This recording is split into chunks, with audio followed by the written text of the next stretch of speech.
1970 সালের 13ই এপ্রিল এই দিন মহাকাশ গবেষণায় এক ভয়ঙ্কর দুর্ঘটনা ঘটে। আপনি জানেন কি ঘটেছিল সেই দিন? আসুন বিস্তারিত জেনে নিই। আপনাদের নিশ্চয়ই অ্যাপোলো 13 মিশনের কথা মনে আছে।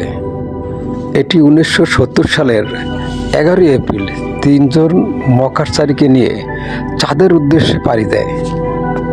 1970 সালের 13ই এপ্রিল অ্যাপোলো 13 নভোচারীদের চাঁদের বুকে নামার কথা ছিল, কিন্তু পৃথিবী থেকে 3,21,860 কিলোমিটার দূরে অর্থাৎ চাঁদের কক্ষপথে অ্যাপোলো 13 মহাকাশযানটির অক্সিজেন ট্যাঙ্কে বিস্ফোরণ ঘটে। ফলে সেটি রূপ নেয় নভোচারীদের জীবনের লড়াইয়ে। নাসার প্রকৌশল বিজ্ঞানীরা চমৎকার এক পরিকল্পনা এবং এক দুঃসাহসিক অভিযানের মাধ্যমে লুনার মডিউলকে জীবন নৌকা হিসেবে ব্যবহার করে এবং নভোচারীদের নিরাপদে পৃথিবীতে ফিরিয়ে আনে।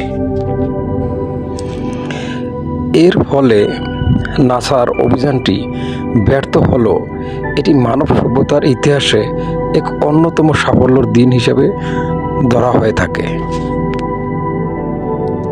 নাসার এই দুঃসাহসিক অভিযানটি সফলভাবে ব্যর্থ অভিযান হিসেবে ইতিহাসের পাতায় চিরদিন থাকবে।